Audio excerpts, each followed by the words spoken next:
Atenção, hein, gente? Sonora Marion Terra, mãe de Lucas Terra. Marion, me fala uma coisa. 18 anos, um ciclo de muita incerteza e de espera, né, por justiça. Esses 18 anos, você poderia definir como? Como se realmente tudo tivesse paralisado à espera de uma decisão como essa que saiu agora? De fato, nesses 18 anos paralisou a nossa vida. Porque, como eu estava te falando, o Carlos, ele viveu. A vida dele foi em função desse processo. Ele, depois que aconteceu o crime, ele acabou fazendo direito, estudando para entender o processo. E muitas vezes, assim, eu chegava e falava para ele: Carlos, tu tem que descansar, tem que te cuidar. Ele não ia para médico, ele não queria ir para o hospital, ele não se internava. Quando ele adoeceu, ele tinha que se internar, ele tinha um procedimento para fazer cirúrgico. Ele não fez, porque dizia: se eu for para o hospital e acontece uma decisão, tem um júri popular, o que eu vou fazer? Então, o Carlos praticamente paralisou a vida dele. E eu comecei nessa caminhada em 2006, quando o Galizos denunciou o Fernando Joel, porque essa denúncia do Fernando Joel, ela não é uma denúncia infundada, ela já tinha acontecido desde o primeiro júri, que foi o Dr. Cássio Miranda. Então, essas alegações dos 18 anos, que fez esse processo nos punir, essa contramão de justiça, que praticamente nos fez andar na contramão dela. Muitas vezes eu chegava em determinados lugares, eu me imaginava como se eu fosse a criminosa, se eu fosse a bandida, porque eu tinha vergonha. Parecia assim uma coisa que era tão certa da família, do direito da família, ter o direito à justiça. Eu me sentia envergonhada muitas vezes de buscar por justiça. Então, lá no início, quando aconteceu que o Carlos lutou, fez protesto, viveu a vida dele, viveu praticamente os 18 anos, porque ele morreu em fevereiro, os 18 anos completou em março, 21 de março. Então, ele simplesmente viveu a vida em função disso. Então, quando lá no início do processo, que o Dr. Cássio Miranda faz um depoimento de uma das testemunhas de acusação, onde no processo o doutor Cássio pergunta para o Martônio o que aconteceu.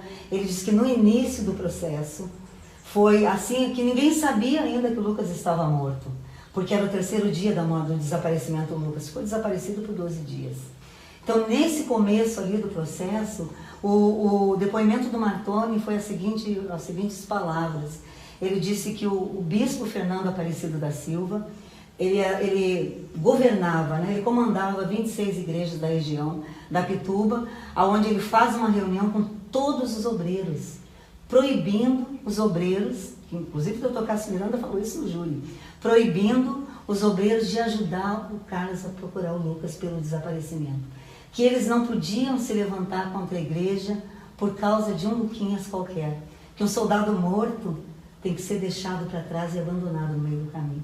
Então, ali no início, Juliana, a gente entendeu que não seria uma caminhada fácil. Que, com certeza, um pai e uma mãe, a passo de formiga, não chegaria ao final do processo. Então, foi quando ele tomou a decisão de fazer o curso de Direito, para poder ter um pouco de conhecimento, para poder entender como um pai, né? Porque a gente era um pai e uma mãe desesperado, tinha acabado de perder um filho, que a dor de uma mãe perder um filho não é fácil. É como se arrancasse um pedaço do teu corpo. Tu gerar um filho, ver o teu filho de 14 anos, que não foi morto por um problema social, não foi morto por um problema de drogas, nas ruas de Salvador. Ele foi morto dentro de uma instituição onde era para ele estar protegido. Então, para nós ali, olha, foi muito difícil essa caminhada. Mas esses 18 anos custou muitas lágrimas, custou depressão, custou doenças emocionais. Eu tive uma doença emocional durante essa caminhada do processo. Eu, em 2008, antes de sair a decisão do júri do Galiza, eu tive um processo de sangramento de 2 anos. Eu não parava de sangrar. Eu perdi todos os meus cabelos. Eu entrei em último grau de anemia. Não podia me operar, tirar meu útero, porque eu estava em último grau de anemia. Eu fiquei doente, fiquei assim muito abalada emocionalmente, mas a gente foi indo. Foi indo. Eu falando da trajetória, falando do processo, falando do livro. Quando começou as ameaças de morte, foi quando nós lançamos o livro, foi uma produção independente, é a 10ª edição, a última que eu estou divulgando. Então, esse livro, ele não veio como um objetivo de ganhar dinheiro, mas como um processo de denúncia. Um processo de mostrar para a sociedade. Ele tinha o cuidado de narrar os fatos do que tinha acontecido com detalhes. Porque um processo, a gente começou, como ele começou a estudar direito, ele começou a entender que muitas coisas não eram faladas em decisões quando ia para o STF, ou quando ia para o tribunal, ou quando ia para o STJ. Então ele tinha aquele cuidado de escolher o melhor de cada fato que acontecia, de cada trajetória que aconteceu, para que não caísse no esquecimento. Porque a maior preocupação nossa era os crimes, porque quando tu perde um filho, que acontece o crime, tem aquele auge de notícia, depois cai no esquecimento. Outros crimes vão surgindo, outros casos, às vezes até mais grave do que aconteceu com meu filho. Mas isso aí foi nos dando força, porque nós entendíamos que nada ia nos parar. Porque o nosso bem maior, aquilo que Deus nos deu, o nosso caçula, tinha sido tirado de nós. Então nós tomamos a decisão de seguir, mesmo que com lágrimas, mesmo que chorando, mesmo que muitas vezes não tendo força, nem de se alimentar, mas nós continuamos, acreditando que um dia nós teríamos a justiça. E, Marion, parece que esse ciclo, né, desses primeiros 18 anos, não anula a saudade, não anula a dor pelo fato que aconteceu, mas parece que renova um pouco dessa esperança, né? Quando você recebeu a notícia de que o STF decidiu que o Joel, o Fernando, eles vão à júri popular, você recebeu essa notícia, onde é que você estava, com quem você estava, como é que você se sentiu? Eu estava ontem à noite em casa com a minha neta, sozinha. Aí o doutor Davi me ligou, né? Disse assim, a Júlia pegou meu telefone, vó, o doutor Davi está te ligando. É o doutor Davi. Eu disse, meu Deus, a notícia é boa. Quando ele começou a me falar, eu comecei a chorar, comecei a dizer, meu Deus, eu só clamava, né? Eu só falava com Deus. Porque casualmente, há uma semana atrás, porque durante todo esse decorrer dessa decisão do Lewandowski, que foi uma decisão inconstitucional, que o próprio Félix Kirsten surgiu, que era uma decisão inconstitucional, que o processo, o ano passado, ele já estava no estágio de júri. Era para ter acontecido o júri. Eu não sei como que, de repente, o doutor Davi Gauss, que não entendia como, de repente, esse processo tinha ido para o STF. Por que ele estava no STF? Por que tinha parado na mão do Lewandowski? Mas eu digo uma coisa para você, Juliana, eu acredito que nada acontece por acaso. Eu sempre falava para o Carlos, quando ele desanimava, a gente tinha uma ligação assim tão grande relacionada ao Lucas, que quando um achava que ia cair, o outro levantava. Um levantava o outro. Então, quando ele desanimava, eu dizia, calma, Carlos, porque Deus vai dar, eles têm poder, nós temos a fé, nós temos a esperança. Nós temos um Deus que nos cuida, que nos sustenta, um Deus que é o justo juiz. Então, quando eles avançavam, que a gente achava que não ia aguentar, eu dizia, calma, Carlos, Deus vai dar corda, vai dar muita corda para eles se enrolarem. Quanto mais eles se enrolarem, muito melhor vai ser a vitória. E aí, quando o doutor Davi me falou, né, porque quando vem essa decisão do Lewandowski, abalou muito ele. Foi um dos motivos que abalou emocionalmente muito mais ele, que ele já estava em depressão. E ele simplesmente, no ano novo, ele disse para mim, Marion, eu desisto desse processo, eu desisto de lutar. Eu até abro mão do júri popular, eu até perdoo esses homens, porque eu quero encontrar com meu filho na eternidade, eu quero que Deus me dê a chance de encontrar com meu filho na eternidade. Mas perdoar não é amnésia. Tu vai continuar essa caminhada. Então, quando o doutor Davi me falou que esse júri ia acontecer, Juliana, eu fiquei muito emocionada. Porque para mim representa o fechamento, como tu disse, do ciclo de impunidade. E o júri popular, no decorrer de um processo penal, é muito importante para a família, porque a família, dentro do Código de Processo Penal, ela tem um direito que é o direito estabelecido pelo próprio Código, que é o júri popular. Então, se não há júri, é como se não existissem culpados. É como se o que eles fizeram, o que nós sofremos durante todos esses anos, que são 18 anos, não é um dia nem dois, É uma caminhada de massacre, uma caminhada de parece um castigo. Parece que eles tinham prazer de cada detalhe, cada brecha, cada recurso, cada agravo, cada medida protelatória. Era como uma punição. Eu digo assim que existem juristas dignos e honrados que usam a toga com honra. Mas existe aqueles que fazem parte, que usam a toga do avesso, que envergonham o Código de Processo Penal, o Código Civil. São homens que saem da ética do que de fato é direito. Porque o direito em si é muito lindo. Se não fosse esse direito, esse Código de Processo Penal maravilhoso, né, doutora Tuane? Se não fosse esse direito que deu de uma decisão do Lewandowski, ele simplesmente ele reformou uma sentença, fez uma reforma, ele teve o trabalho de reformar de casa a decisão de um agravo, que nós entramos com um agravo lá quando ele tomou a decisão de anular o processo. Ele não teve nem o trabalho de ir para o STF, ele reformou de casa online.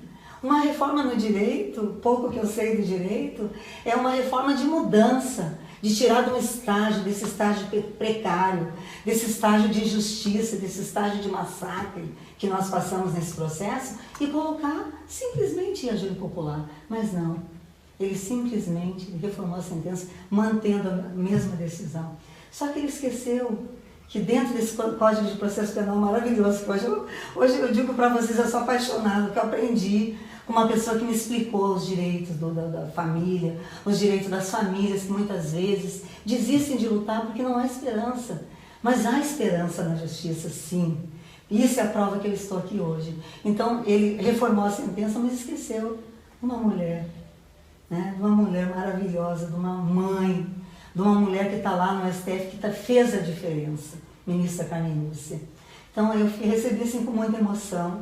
Eu sei que esse júri vai ser muito bom. E esse júri vai sacramentar pelo conselho de sentença. Essa caminhada vai fechar esse ciclo de impunidade com a condenação. Fernando e Joel, Fernando Aparecido da Silva, vocês vão sentar no banco dos réus. Joel Miranda, tu vais sentar no banco dos réus e serão condenados, porque esse conselho de sentença que vai se levantar ali vão ser homens dignos e honrados que não vão permitir que vocês fiquem impunes. Então, agora, tendo consciência dessa notícia, de que o júri vai acontecer, e a gente espera que aconteça o mais rápido possível, essa também é até a expectativa, né, da acusação, de que esse júri aconteça o mais rápido possível. Pelo que você está me falando, então, existe uma expectativa agora para a condenação desses assassinos, né? Com certeza, a expectativa da condenação, eu acho que é um dos pontos principais de um júri popular. E eu acredito eu acho que não deve ter muito tempo mais para marcar, porque 18 anos de espera de um processo, que já era para ter sido julgado há muitos anos atrás, eu acho que o Tribunal de Justiça da Bahia vai ter um cuidado de marcar o mais breve possível, para que a gente possa ainda ver esses homens, não perder mais tempo, porque eu acho que o tempo já passou demais. E eu quero que eles sejam julgados o mais rápido possível.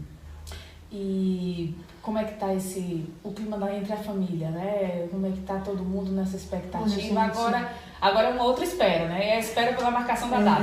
Gente, olha, a expectativa é muito grande, porque com a morte do Carlos a gente ficou muito fragilizado. Muitas vezes eu até falava, meu Deus, o que eu vou fazer? O que eu posso fazer? Eu não entendo nada de direito.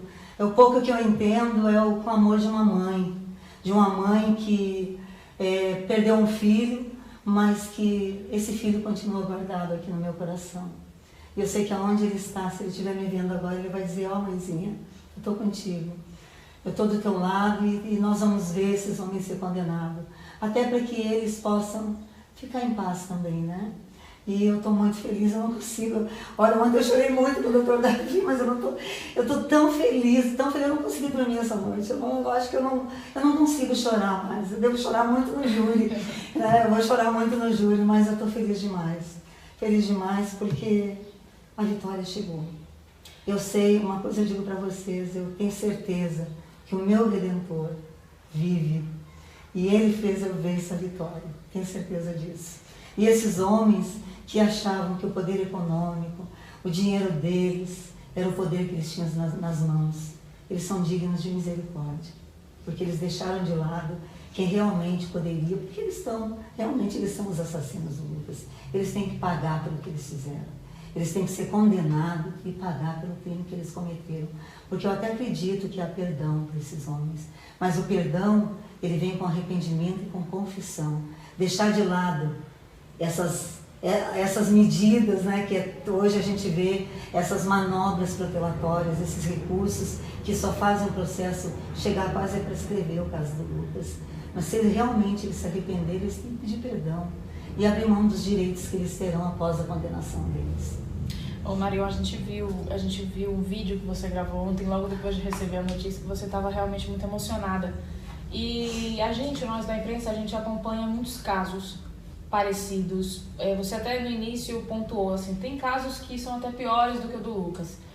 A gente conversa muito com outras mães, outros pais que também perderam filhos para violência, né? Seja ela a violência do contexto social, como a gente vê, às vezes são jovens que são mortos em ações da polícia, são jovens que são mortos por outras circunstâncias que não são sociais, como é o caso do Lucas. Mas de fato a gente conhece muitas famílias, muitas mães que vivem essa luta que você tem vivido, que esperam desfechos parecidos com esse desfecho que está se desenhando aqui para a história do Lucas Terra. Que tipo de mensagem você deixaria para essas famílias, para essas mães que, iguais a você, lutam e persistem e muitas vezes vivem das incertezas que a justiça traz também? O que eu gostaria de deixar para essas mães é não desistir.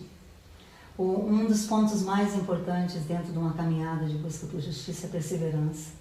É não esperar que o juiz, o promotor, o defensor, ou seja lá quem esteja dirigindo o processo, nós temos um direito de cobrar a justiça, todas as famílias têm o direito de cobrar a justiça. Porque se elas se calarem, olha, sabe que um dos pontos mais importantes da nossa caminhada, eu atribuo à imprensa, falar com a imprensa. Não ficar se escondendo, não ficar, porque meu filho morreu, não quero falar com a... Tem que falar com a imprensa. Olha, eu digo que eu não digo 100%, mas eu digo quase 70% dessa caminhada, eu atribuo ao apoio da imprensa. Se não fosse a imprensa trazer a nossa voz, a imprensa é importante para um processo de crime, quando uma família ela é vítima de algum tipo de violência, ela tem que ter a coragem de denunciar, ir para a televisão, falar, fazer protesto e acreditar que a justiça, ela pode até muitas vezes a gente achar que ela não vai vir, mas ela vem. Como diz a própria justiça, a justiça tarda, ela não falha, ela vem no momento certo. No momento justo, ela chega. E acreditem, como eu estou aqui hoje, feliz, porque foi uma caminhada longa, mas talvez essa caminhada foi um propósito de Deus, né? Um propósito de Deus para mostrar que mesmo com todos os bilhões dele, a palavra final veio dele. Então eu estou muito feliz, Juliana, eu agradeço muito, muito o apoio de vocês, eu agradeço essa Bahia. Olha, eu durante esses 11 anos eu falei desse livro em faculdades, em todos os órgãos públicos de Salvador, adquiri muitos amigos, muito conhecimento, pessoas que eu conheci, que me abraçaram. No início, assim, eu achava que eu não ia suportar, mas eu recebi abraço de espíritas, de católicos, de umbandistas. Essas pessoas me trouxeram palavras de ânimo, me carregaram nos braços. Então, dentro de tudo isso que aconteceu, eles não me contavam que por trás de mim tinha milhares de pais, milhares de mães, que adquirindo esse livro, nos trouxeram nos braços. Adquirindo esse livro, eles fizeram com que a história do caso Lucas Terra não caísse no esquecimento. Eu agradeço a todos, olha, se eu pudesse abraçar todo mundo, meu Deus do céu, eu abraçaria, mas eu sei que eles vão ser abraçados através de vocês que estão aqui nessa manhã. Parabéns pela coragem, pela luta. Obrigada. E agora mais força, que vem o Júlio por aí.